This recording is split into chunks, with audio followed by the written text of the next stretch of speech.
Olá, tudo bem? Meu nome é Carolina Miralha.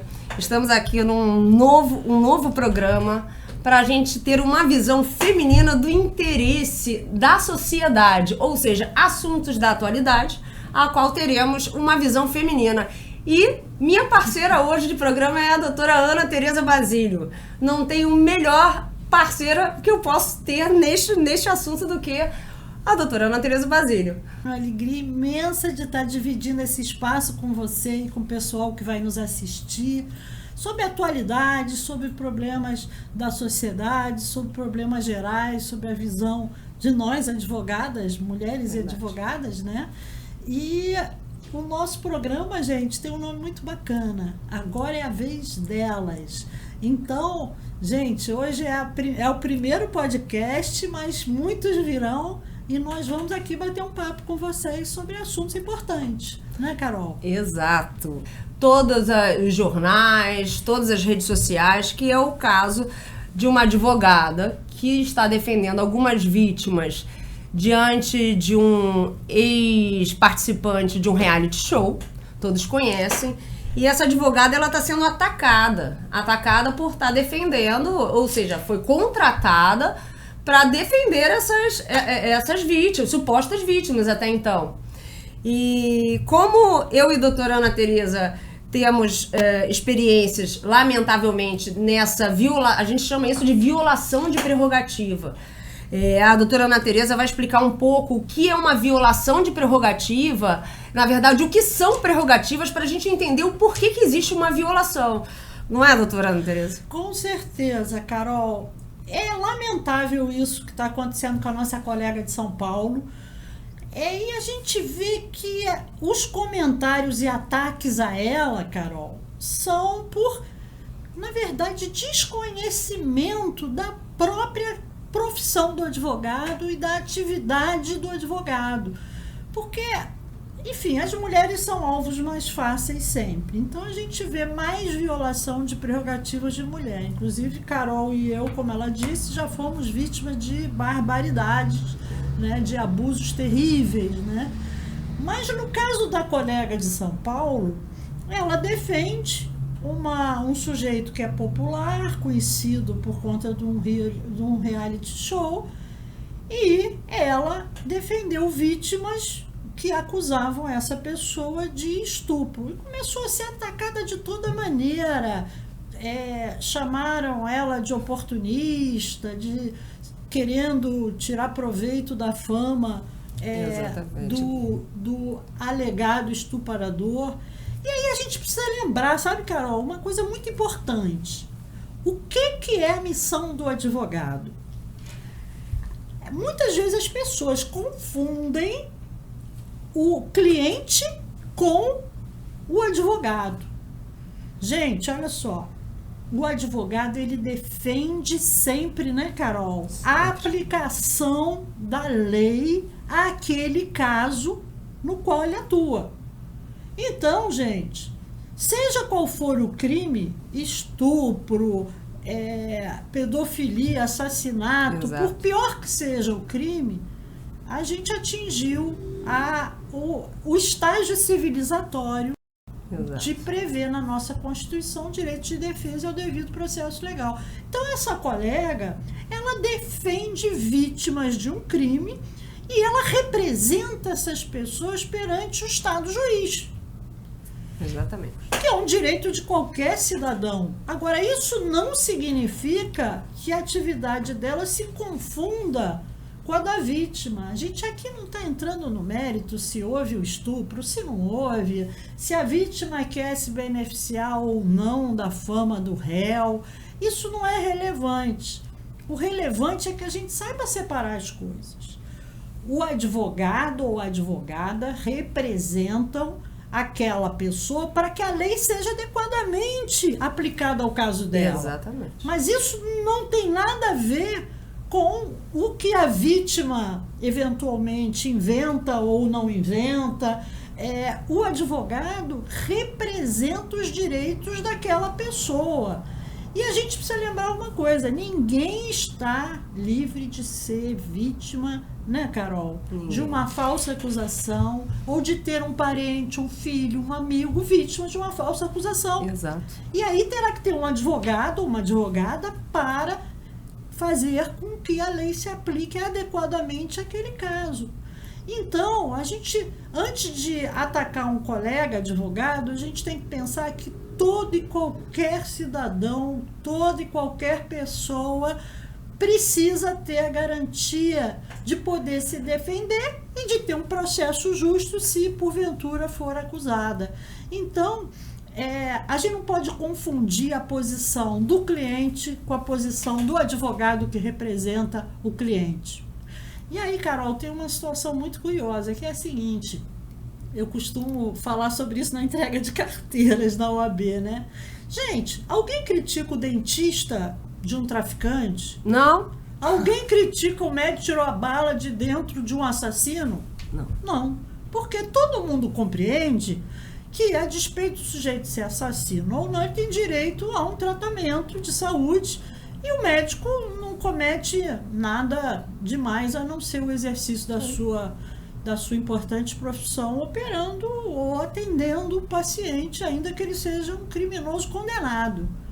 Por que, então, a advocacia, a atividade de defesa de alguém gera essa confusão? A gente precisa refletir sobre isso.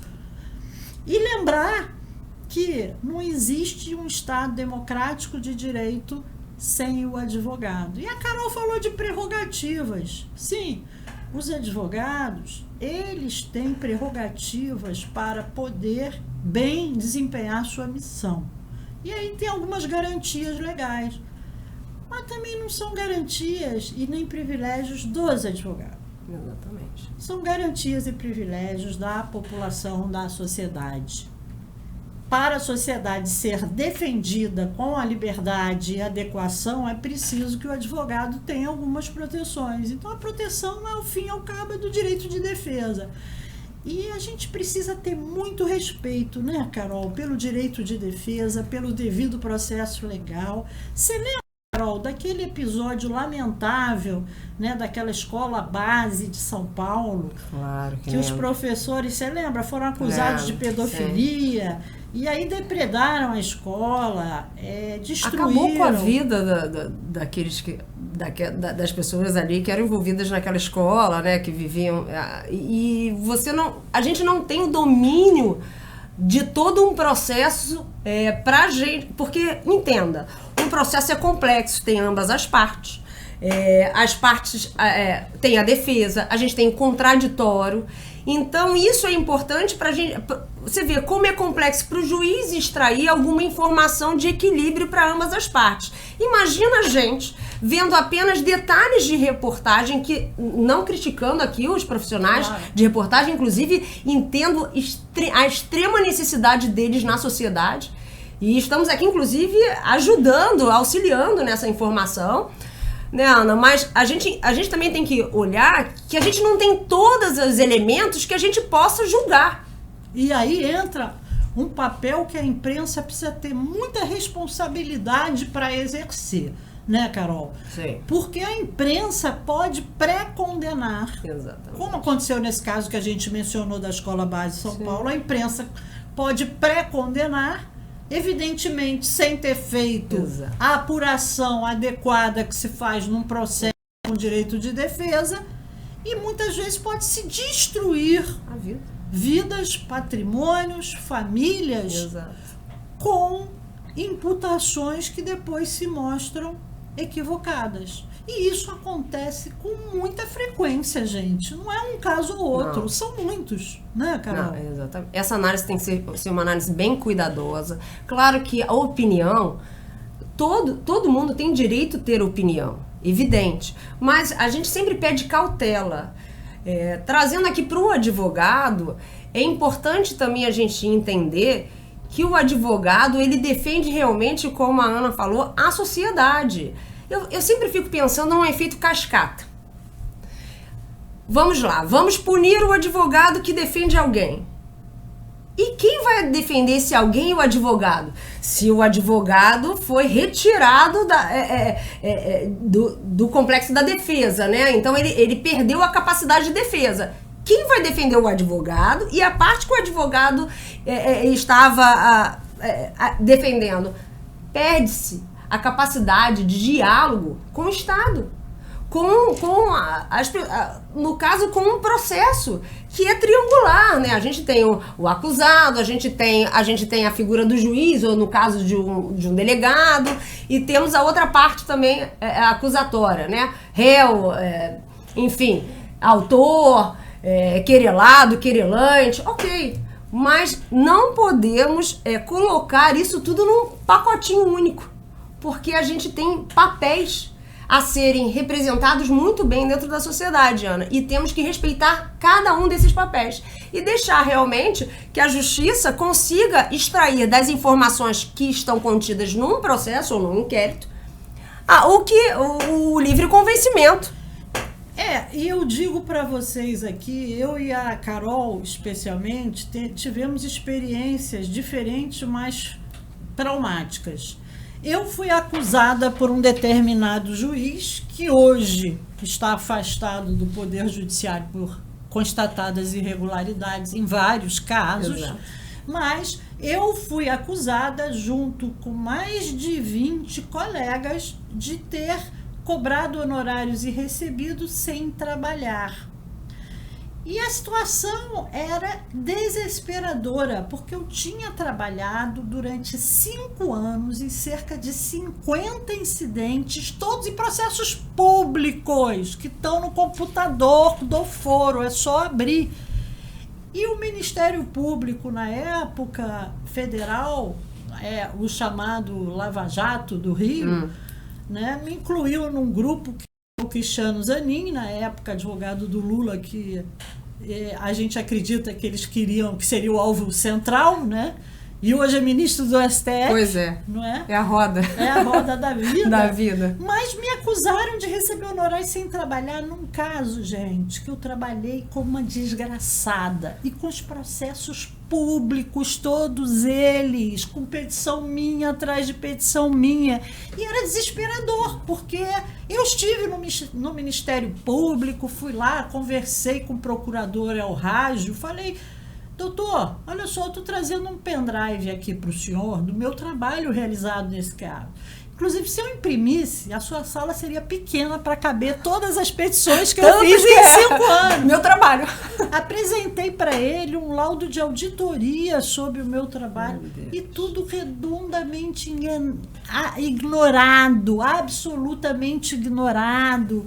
O juiz recebe a denúncia em menos de 24 horas, que recebeu a petição do MP, e eu cheguei a calcular o tempo que ele teria para ler a petição do MP, que era enorme, não daria tempo, ele não conseguiria ler toda a petição do MP no prazo que ele recebeu a denúncia, o que também não faz, esquisitíssimo. Não fazia sentido. Pois é, foi um negócio tão esdrúxulo e tão agressivo contra a advocacia, né, que o Supremo Tribunal Federal paralisou tudo e depois o juiz natural extinguiu todo o processo, dizendo que ali nada mais era do que a criminalização da advocacia.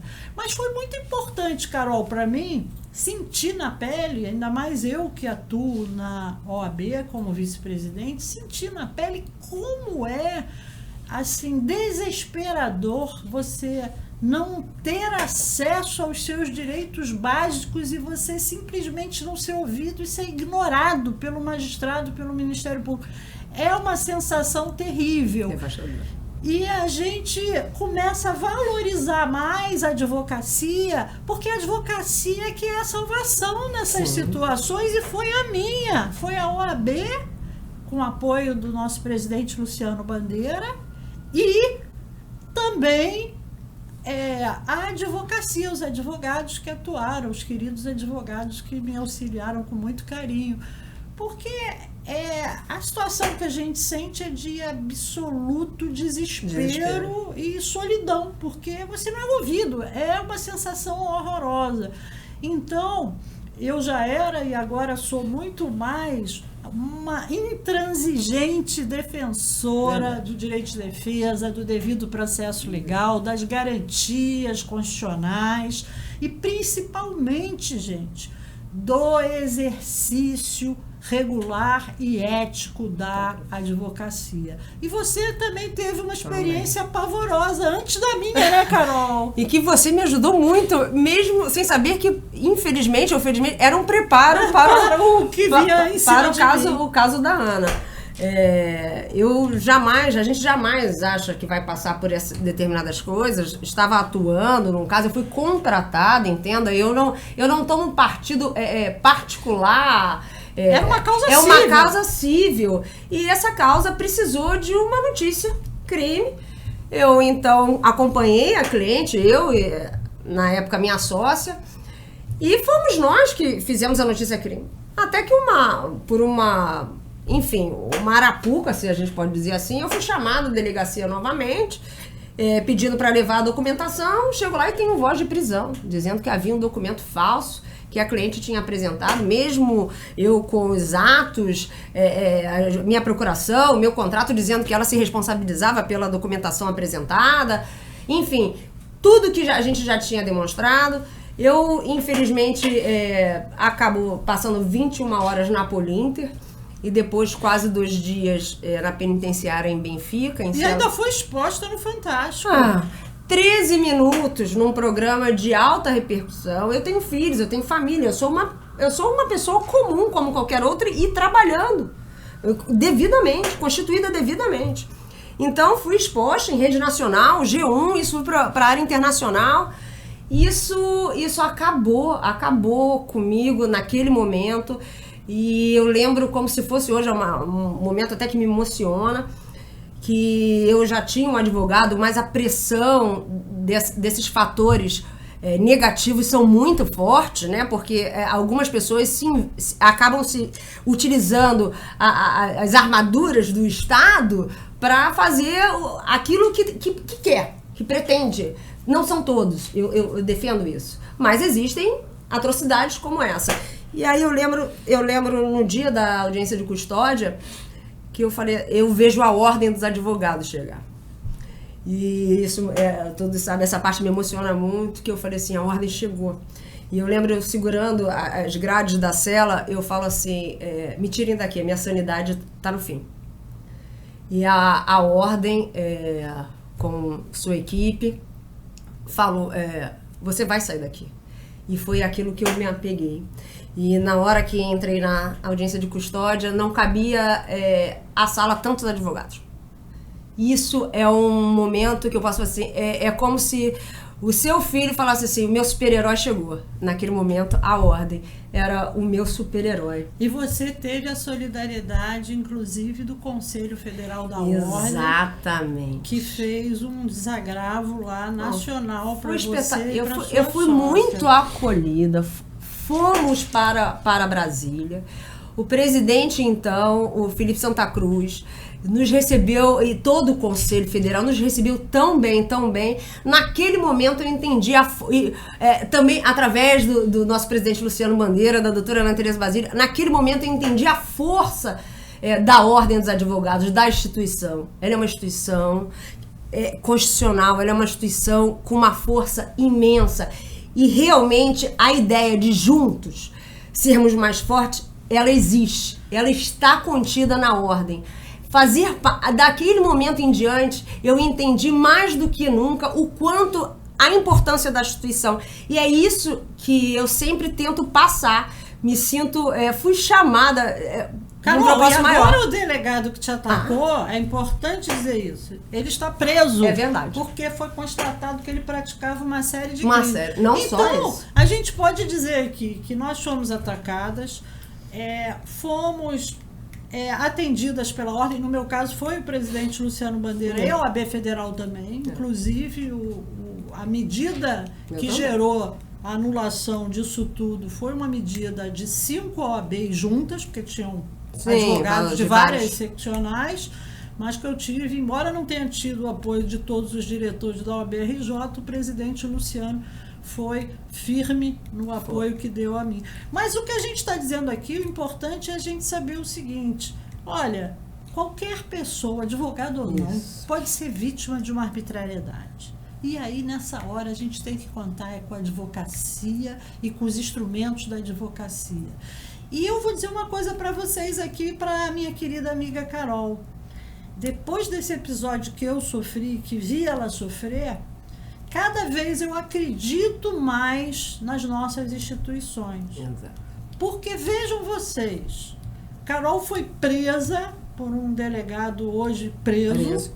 Eu fui perseguida por um juiz hoje afastado e um Ministério Público hoje punido pelo órgão de classe dele. E estamos aqui fazendo esse podcast com vocês. Ou seja, prevaleceu, é lógico que a gente sofreu muito, né, Carol? Mas prevaleceu a justiça, foi feita a justiça. Exato. E o judiciário mesmo botou os pingos nos is. Exato. Os ofensores foram e estão sendo punidos. Então, a gente precisa, e eu sempre digo isso, eu tenho uma fé absoluta na justiça e na nossa instituição, Poder Judiciário. Eu também.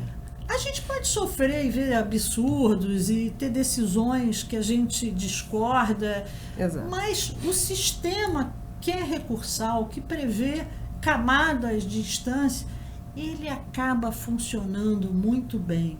E a gente acaba vendo muitas injustiças sendo corrigidas. E eu diria até, Carol, que a exceção é a gente não corrigir as injustiças. Acontece. Sim. Principalmente com as pessoas menos favorecidas, que precisam de atuação da Defensoria Pública, que é muito competente, mas que muitas vezes não consegue atender ao contingente tão grande de pessoas.